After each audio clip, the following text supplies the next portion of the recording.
Great. Okay, so good afternoon, everyone. I'll introduce myself in a second, but I'll talk first about what I'm going to talk about today. So, creating the perception of personalisation in marketing is a new massive buzz that we're talking about everywhere. It's not just in my area, in the consumer goods, but also across banks and other industries.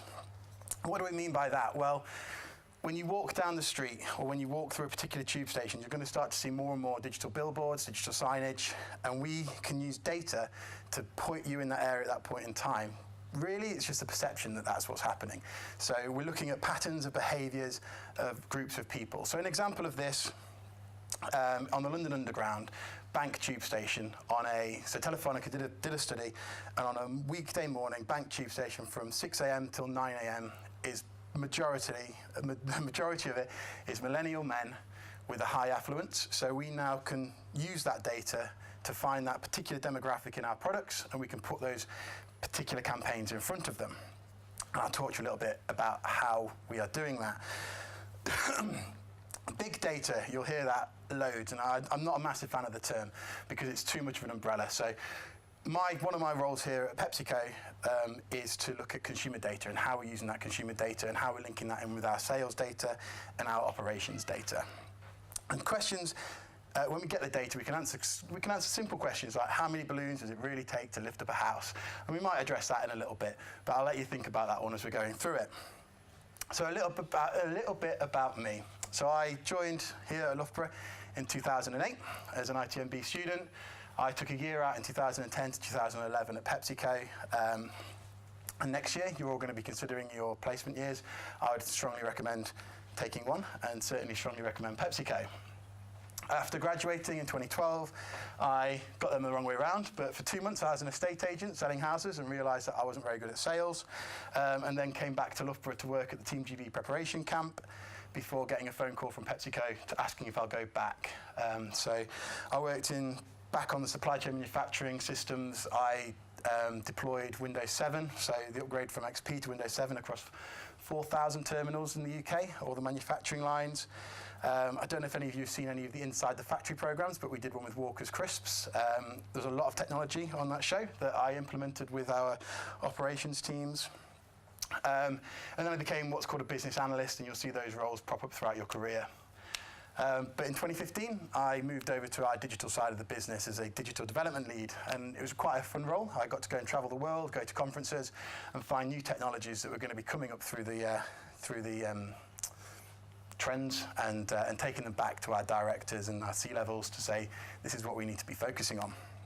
Then, December just gone, I moved into called what's a business relationship manager. So I'm responsible for a particular area of the business. In this sense, I'm consumer data, social media, and e-commerce. And I work and partner with the business to deliver new technologies and new functionality. And then finally, in December, so I leave PepsiCo in 3 weeks' time to move over to Rolls-Royce as a business partner, looking after their global corporate functions. So I don't really know enough about that to tell you yet, but I'm sure next year I'll have lots to say. What I would say is this is, for a traditional person, is a 15-year career cycle. I've managed to do it in 5 years, and I attribute 90% of that down to the skills that you'll learn in this degree. You've got a 50% business, 50% IT, and that really helps you kind of get through this part of the business because you need that appreciation of both sides of the story. Anyway, enough about me. Let's talk about this. So, when you tick that box, this is from confused.com. So people are paid to write these lines. They're paid to make it as confusing as possible, but understanding enough that legally it's binding. But what happens then, if you do not want your personal information to be used for direct marketing, then please untick this box. So what happens if we don't untick that box? And let's go on that journey of where that data goes. And like I say, this is from confused.com, so this is one of the worst, and so are all the other comparison sites. In fact, I tend to put in fake email addresses on these sites. So who has your data? I think you'll be surprised. So just by show of hands, who thinks Facebook is free? That's interesting. So your perception of Facebook is that it isn't free, right? What about Google? What about Twitter, Instagram? How about your phone, right? You pay your phone contract, 50 quid a month. Do you think that's all you pay for it? And the answer lies, I guess, in the value that you put on your privacy and the privacy of your data. So social media channels, loyalty cards, they're giving you something back, but actually what they're getting from you is much more valuable. Your mobile phone companies, the government, credit agencies, brands, websites, everyone is holding data about you, and you're willingly giving it to us. And it's great, because what we can do with that data is we can make the decisions for you without you realizing they're being made, or we know what decisions you're going to make before you've even been presented with the option to make that decision.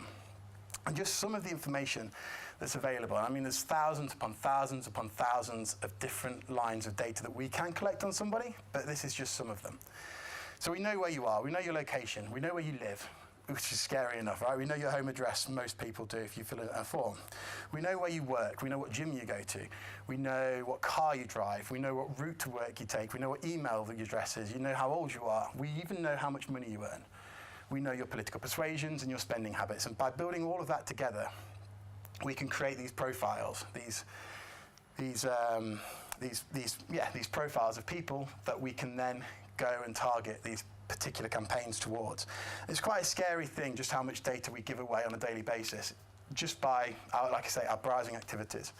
So our mobile phone company, for example, so Telefonica is one that I'm working with at the moment. We're able to get pretty much all of this data from Telefonica down to a level of personalization. So actually it's down to a factor of 10. So if 10 people have that particular behavioral pattern, we can then buy it off them. So the Information Commissioner means it's got to be a minimum of 5, but Telefonica double that to 10. So we don't know your name with that data, but if you've got an app and you perform in that data, and we've got your app and we've got your details, we can make those connections and put you into those groups. So it's quite scary how we can do it, and I'll talk a little bit now about how we make these connections. So you'll find that there are trillions upon trillions upon trillions of records of your data out there, and chances are if you have accidentally left one of those boxes ticked on confused.com or something like that, it would have gone off to a third party to be sold out, and you'll have no control over who owns that data. So we have this massive web of data, huge. To put it into context, we've got 1 million records just for walkers. And that is one of 20 brands that we are collecting data for across Europe. So it's somewhere in the region of, I think, 10 to 30 million lines of data at the moment that we've got on people across Europe. But how can we make sense of that data? Because unless it's cleansed, unless we break it down, you know, people like me who put fake email addresses and phone numbers in, then it's not worth anything. And so we use different things like what we call a data management platform. And what we do with a data management platform is we can build up connections, we can build up profiles, and turn basically all of this into a person.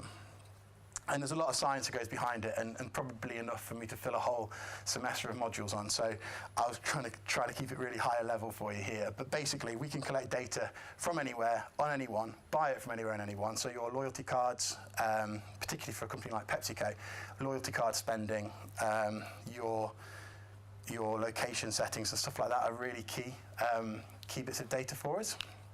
So we can purchase that data, and we can build some patterns, and we can build some profiles up. And now a little example of this then, of a bit of profiling. So let's, for example, say we want a male who's 18 to 35 that likes football, they like beer, they like socialising. They often go to the gym and the pub, and we can obviously see how often you frequent those places. We want someone that's a bit of a mid-earner from the Midlands and is an infrequent shopper. So this isn't, I must point that out, this isn't because I'm not allowed to, but this is similar to our Pepsi Max demographic. This is similar to the people that Pepsi Max is marketed towards. It isn't completely the same, but it's that sort of group. It's those people that like football, beer, socialising. So we've now got this profile. And so by using companies like Telefonica and Experian and your mobile phone companies, we're able to build up a picture of where this kind of person goes. And if we've got a Pepsi Max launch for a particular product, let's say we're launching Pepsi Max Ginger, we did that earlier this year. We're going to be able to work out this demographic and work out where they are. Where do they go on their lunch breaks? Whereabouts? And we can look at mega cities, so let's look at London. Where are most people that fit this demographic congregating at a particular time of day in a frequent pattern? So we know that if we go there, we're going to meet them. And so what we're able to do is pinpoint 3 or 4 places in London over a 2-hour period that we know that this demographic is going to be because they're probably going out on their lunch. And we can set up little pop-up stands, we can put little marketing activities there, we can put some guerrilla marketing out there, and that way we know that we're getting much more exposure, much more views basically for our money. So it's a way of using our data to make sure that our decisions are as strategic as possible and that we're getting the most value out of those decisions. Now obviously comes the question of how much data is too much data. It depends kind of where you're going to sit on the fence. If you're a company like PepsiCo, we only use your data in order to make our decisions for our for our marketing activities. We don't sell the data, we don't move it on, but there are companies out there that do. So it depends how free you want to use that data. I quite like the fact that after I've been searching Google for a particular product, then I get sent adverts for it over Facebook and stuff like that. I quite like that. It means I don't have to go searching for everything. But it just depends how intrusive you find that sort of activity. So here's a couple of examples of how we've made strategic decisions over the last 12 months based upon the data that we've collected. And this is what it all really amounts to. So number one, I don't know if you've seen this one come out yet, but we've got a protein porridge range. It's not really any different than the normal porridge. Porridge itself is high in protein. However, we wanted to try and tap into a market that we don't normally go into. And so porridge, for example, our biggest months are from November to March. The rest of the year, we are very flat, very low. The only other spike we get throughout the year, so pretty much all of the globe, apart from North America's porridge or Quaker porridge, is made up in Scotland. So during months of Ramadan is one of our biggest sale months going over to the Middle East because porridge is a good food that sustains you throughout the day. But we want to make sure that actually, can we not create a product that is relevant all year round?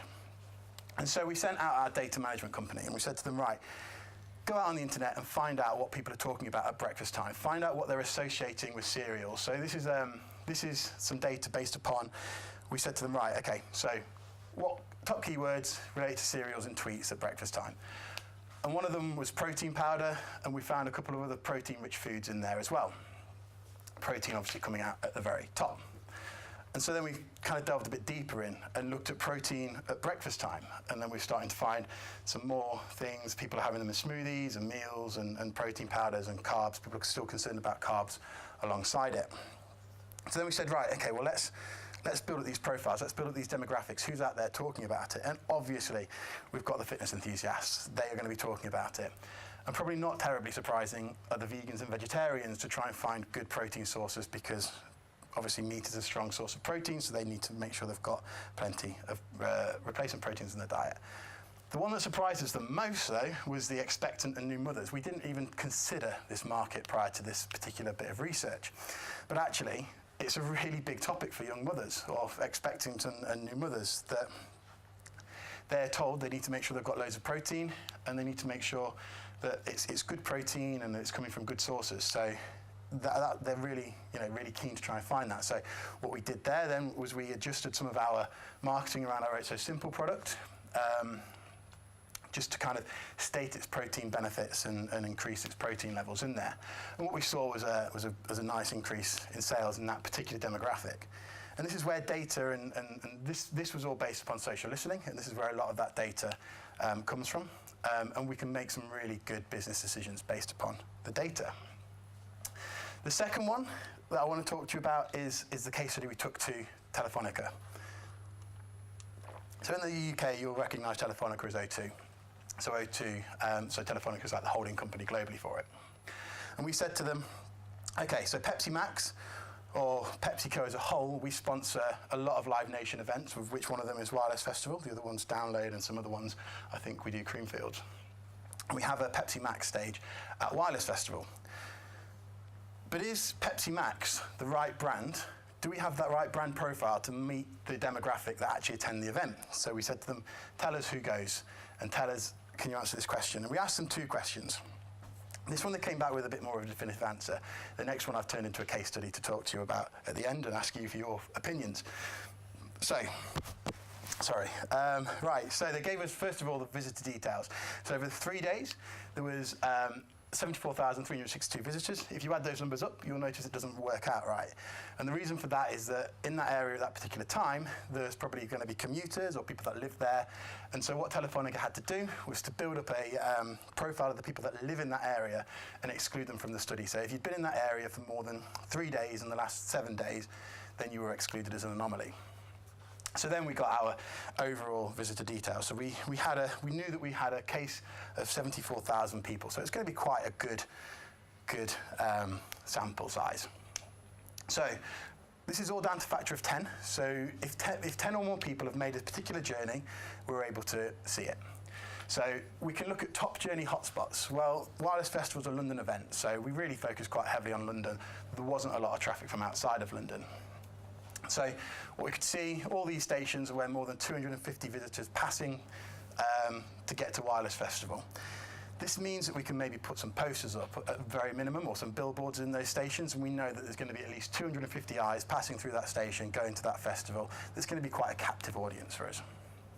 We can then look at top journey origins within London. Of course, Shoreditch and Stratford were two of the main ones, as probably not a surprise based upon our assumed demographic of the event. So we can see over 600 people a day were going through there on the way to that festival. So maybe we can look at putting a bit more than just a poster there. Then looking at the top transport hubs, so the railway stations that connect into London, Victoria Station, and of course St Pancras came out on top, but I don't think I've included that on there. But yeah, so we're looking at thousands of people passing through them. So maybe we could put a stand in there and do some form of more interactive experience.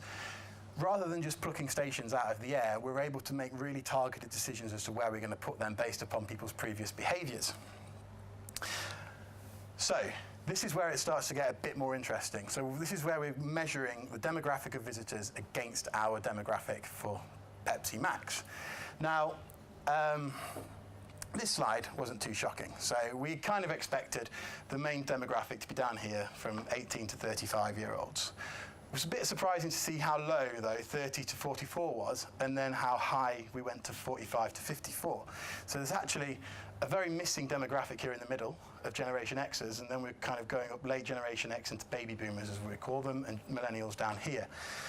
So there's potentially opportunities here to market brands that aren't necessarily aimed at a younger generation, aimed at the older generation, maybe Sunbites, maybe Tropicana, people that are a bit more health conscious. And actually, we sat and spoke about this slide for quite some time, trying to understand what's happening. And our only assumption that can work out here, unless they're there for the music, is that there's probably a demographic range down here that have come with their parents. And that's one way we've tried to make some sense of it. The other one, this is the gender split. So blue is boys, pink is girls. And we were quite surprised. We thought there was going to be predominantly males going to the event. And actually, gradually, over the weekend, it became more female-dominated until the point on Sunday where it's 2 to 1. So if you are looking to find yourself a girlfriend, then maybe going to Wireless Festival on a Sunday might not be a bad idea. So yeah, so we looked at that and maybe we attribute it to the set list. So we had a look at who was playing on the Sunday, where Rihanna was playing, and so maybe she's got more female fans. I don't know. We were trying to make some sense of this data, and it was quite difficult to do. But this is what's really good about the data we can pull out. It creates conversation for us, so we can ask questions that we didn't even know existed. And yeah. So the next one then is affluence and digitality. So this is the scary stuff. This is how your mobile phone company knows how much money you earn. And it's a London event, so we weren't surprised that it was high to very high affluence. And by the base of the visitors, we probably weren't surprised that most of them were quite high in consumption of digital technologies. So they've got a smartphone, they use Facebook, they go on Twitter, they do online shopping. This isn't just based upon your behaviours at the event. This is based upon the entire picture that your mobile phone company has built up of you. The websites you go on, the apps you download, the amount of time you spend on your Facebook accounts. They can see everything. Telefonica metabolize 300 million pieces of data every single day on their users. That's interesting. I thought there was another slide in there, but yeah. So we could use all that data. We built it up and we sat down and said, right, okay, based upon what we've been given, and actually there was about 30 pages of this data, but based upon what we've been given, does it make sense? Have we made the right decision here, or should we change our course of action? At the moment, we're going to stick with Pepsi Max, but for other events, we're now going to have a look at this and review it. For example, Download Festival, there's questions over whether Mountain Dew might be a more suitable product for it. So that's a couple of examples of how we can metabolize and use that data in order to make some really good business and strategic decisions. Marketing is an area of a business where before data existed, it was very much assumption-based or previous behavior-based. We can make predictions now, not based on past campaign performance, but based upon algorithms that can judge how it's going to behave. So I haven't included it on here, but 2 weeks ago I was at a conference where IBM were presenting Watson, which is their artificial intelligence tool.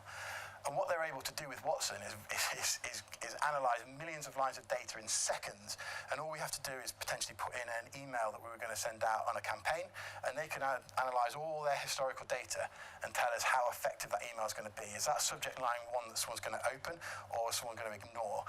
If it's one that someone's going to ignore, it can then tell us what words we need to include in there that is going to make someone want to open it. And artificial intelligence is getting more and more smart in this area, and we're starting to see campaigns actually built purely around it, and it's a really interesting area to move into. So the final consideration then, before I move on to kind of ask you what you would do, is GDPR. So GDPR is something you're probably going to hear about quite a bit in these talks because it's the biggest word around business when it comes to data at the moment. It stands for General Data Protection Regulations. It's a new EU legislation, going to be implemented, I think, in May 2018. It's either March or May 2018. I need to get that date right. But basically, if a business does not comply with the data protection regulations, they could be fined 4% of their annual global turnover. Small businesses, that isn't a massive hit. For someone like PepsiCo, whose annual turnover is shy of $70 billion, that's quite a big hit, and will end up getting the full whack of the €20 million penalty. But what is GDPR really going to do? So it gives you the right to be forgotten. It gives you the right to go to these companies and say, take me off your database. I don't want to be on there anymore. It is from me. Good, I got that one right. It's forcing companies that if they have a data breach, they have to tell you within 72 hours. A lot of companies, after a data breach, they probably try and keep it under the carpet until the media break it. But they have to now, within 72 hours, tell you there's been a data breach. And it's applicable to worldwide. So as long as your organisation stores data on EU citizens, it's applicable. Now, there's a lot of flaws in this because I can't see the EU going after an Indian-based business outside of EU that has your data, or one in China, or somewhere where there isn't shared legislation. So I think it's going to be almost impossible for them to police that kind of data. And actually, maybe it's too little too late at the moment, because if you've already let that box tick, your data's already overseas. Your data's already somewhere else and being sold to someone else. So it's going to be interesting to see how it goes and how it's implemented. It's going to be most damaging for companies like us if we have our data breaches. But so far, touch wood, we haven't had a data breach. We've had plenty of websites hacks, but we've never had a data breach. But it's a very real threat, which is why the EU government are enforcing this new legislation on us. So it's been a fairly whistle-stop tour of data, because, like I say, we can really go into the depth of it and talk about everything. I could talk for hours on it, but I want to leave something for you to now discuss amongst yourself. And this was the second question we asked the Telefonica. And this is the one that was harder to answer, but actually came out with a lot more fun things that we could do, and it was a lot more engaging. Data, and particularly consumer data, is a great area of business to be in if you've got a particular passion for being nosy. And I'm particularly interested, the only time I really go through Facebook is to see what other people are doing, and Twitter, etc. So by working in data, you're able to make these connections, and it just helps kind of feed that bit of being nosy. It's natural human instinct. So, Glastonbury Festival. You'll never see a corporate organisation sponsoring Glastonbury Festival because they're not allowed to. It's strictly non-commercial event, so you'll see Greenpeace, you'll see WaterAid, you'll see Oxfam, charities and not-for-profits. However, over that weekend, From the Wednesday all the way through to the Monday, over 200,000 people make their way to Worthy Farm in Glastonbury. Now, you'll see in the news every year queues develop in places. You'll see that people are getting stuck in places. So what can we do? How can we collect data? How can we get maybe mobile phone data and based upon location data? How can we get that sort of information and using that to target people on the way to the event or on the way back from the event? This is going to be a captive audience, and when you're in that frame of mind that you're going to an event, you're going to be a lot more perceptive to this sort of marketing material. So the question to you guys is, when it comes to this event, what kind of data do you think we could collect? And I'm going to say to you that throw any morals out the window and just assume that all data is available and you can collect anything on anyone and just let your minds go crazy on that.